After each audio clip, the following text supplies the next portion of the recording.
All right, yeah, no, I mean this shadow self thing just pisses me off so much because I mean because that's like this exactly what Jordan Peterson is saying is what so many people believe. They just believe that wickedness is strength, and you got to be both wicked and good, right? And that's just so fucked up because it's not true. And I think this is easily demonstrable when we look at the stories that like what are the stories that all of us love? We love the stories about a man or a woman or a child that's loving, right? We love the stories about the character that's brave, the character that's for justice. We love these stories, right? But what happens? What happens if a loving man dies, right? Then oh, we pity him, like in the Game of Thrones, right? Oh, the good man died. What? Oh, he died. He's weak. The good man is weak because he died. And I agree that that the guy who got his head cut off from the north, the father, he was weak. He was weak because he was a Babylonian oaf. But but it's like if we look at the stories that we love to watch, the stories that we love to watch are people about virtue, right? If we think about what patience is wading through the chaos in order to achieve mastery, and bravery and love and justice. And we love to watch these stories. And it's the same, like not only is like, okay, because there's two arguments to be had here. There's the first argument of life on the other side of the veil, right? And so, oh, the good beings on the other side of the veil, they're loving, and therefore, if you're loving, therefore they love you, and therefore, yeah, I know the bad man killed you, but you still win and he loses, right? You still win because love is on your side because you're loving. Oh my God, what a concept, right? I think this is a blood moon right there.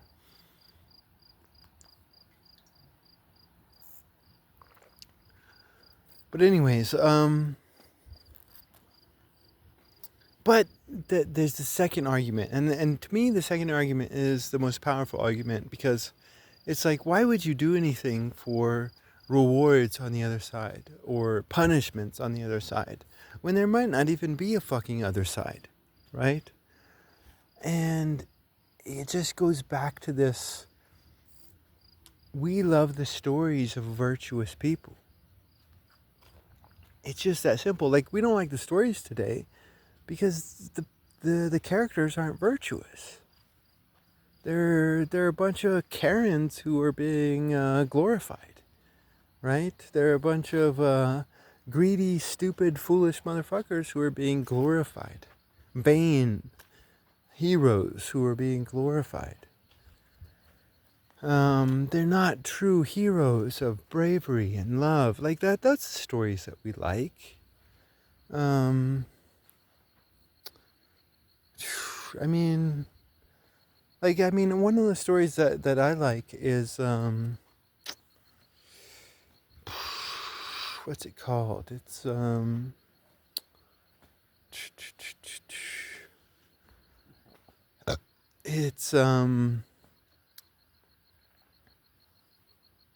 it's a story about this little girl, and she wants to go to a beauty pageant, right? And she gets this offer to go to this beauty pageant, but the family doesn't have the money, and so they've got to kind of scrape together the money.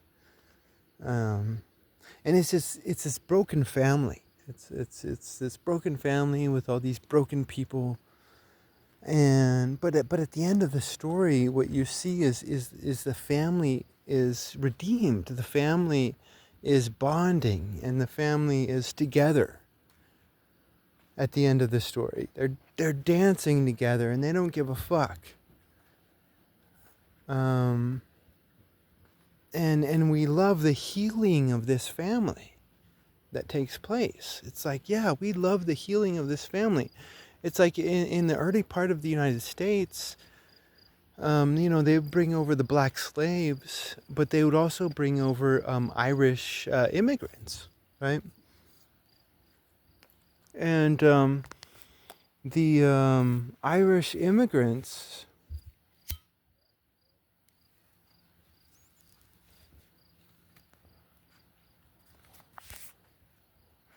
and the black slaves would start to become friends with each other, right? They would like these Irish immigrants and these black slaves would, and that's what men do.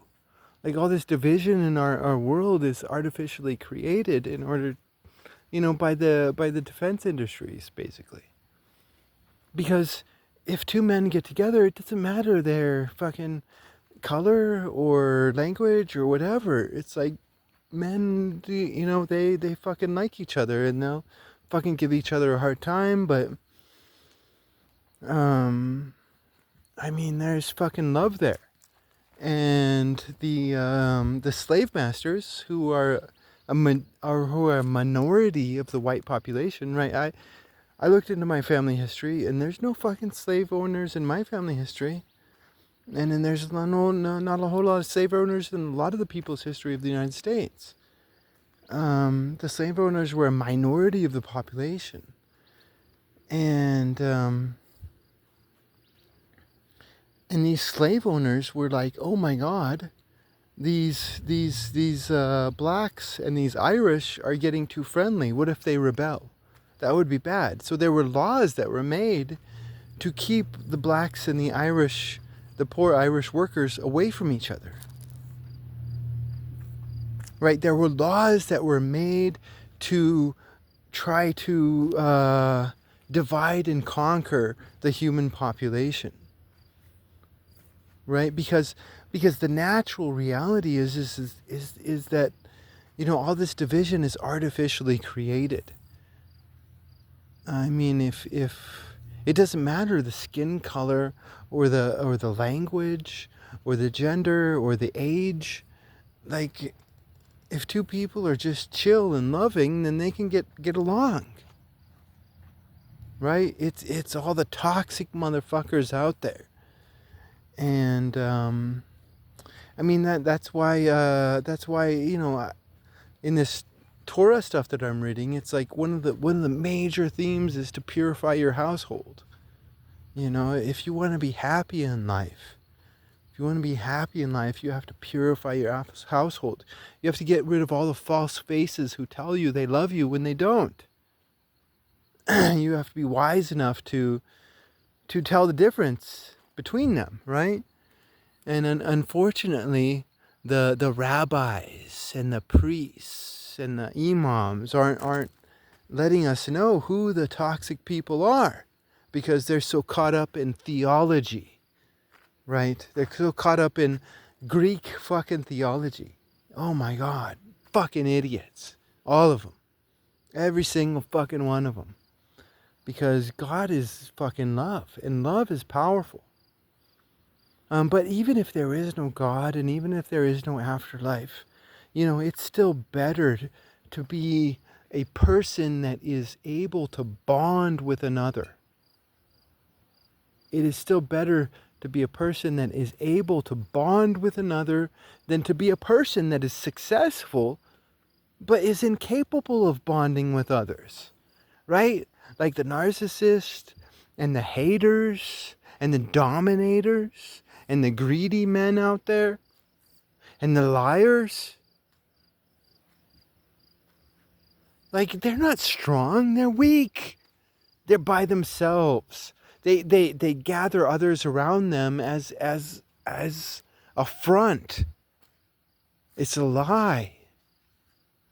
It's a lie. They have no one, though they're surrounded by laughter and success. Parasites. Like, who cares if a shit ton of parasites love your fucking ass? You're alone. That's the fucking metaphysical reality. Or ontological reality. Like Greek philosophy can be fun and cool every now and then. But oh my god, it's no, you do not embrace your shadow self. Wickedness is not strength. As Jordan Peterson would tell you, to embrace your shadow self. And as Hollywood would tell you that fucking dumbass, pathetic, weak people are actually strong. No. The nerd is strong, although the nerd has no confidence. But the nerd is the one, like in our world nowadays, it's disgusting. Because if you're a man that knows chemistry, then you're automatically suspect by the government. Because you know chemistry. Oh, you might know how to build a bomb. Oh my God. Right? Because you know chemistry. And if you know how to build a bomb and you're not working for the government, then you're a suspect. Right? No, like, if you're an educated man, then, oh my God, you're a nerd and nobody likes you. And you're actually dangerous. Right? This is what all the movies tell us. Right? And this is what I just, oh my God, no. If you're intelligent, you are strong, and there's nothing wrong with that. Shit. But it's just like people want to throw shade on innocent people. And that's what the toxic people do. False praise and false condemnation. Right? The book of Enoch tells us this. False praise and false condemnation. And that's what Jordan Peterson is doing. Jordan Peterson is falsely praising the shadow self. That duplicitous evil motherfucker is telling us to embrace our shadow self. No, like, why would you embrace the Karen within you?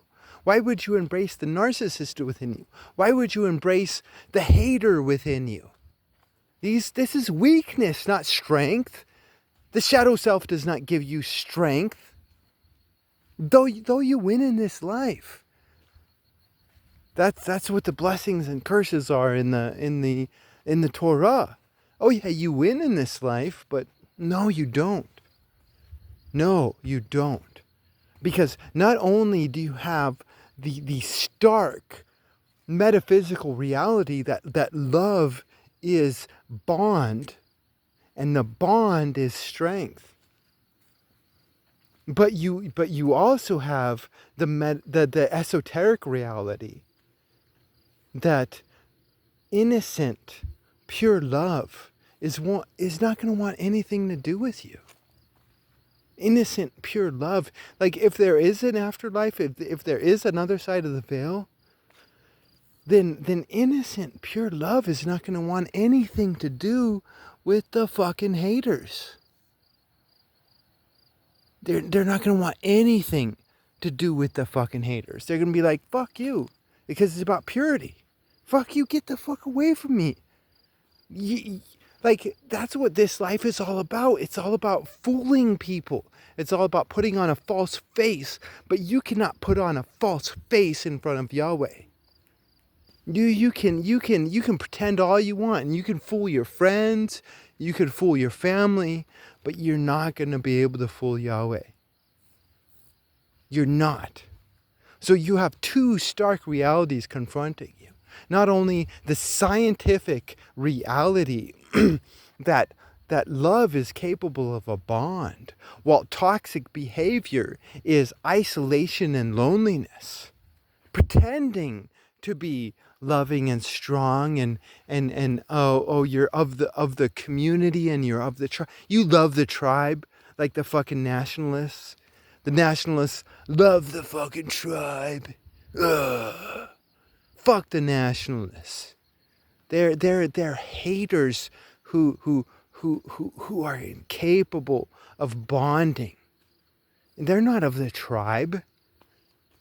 Men that like to go murder other men, and that makes them feel strong because they're able to murder other men? No, no. That is not success. That is not success at all. Because at the end of the day, you can never defeat a loving man, though you may kill him. Because a loving man not only has the scientific, atheistic reality that this man is capable of a bond, but there's also the esoteric reality that the good folk on the other side of the veil are loving.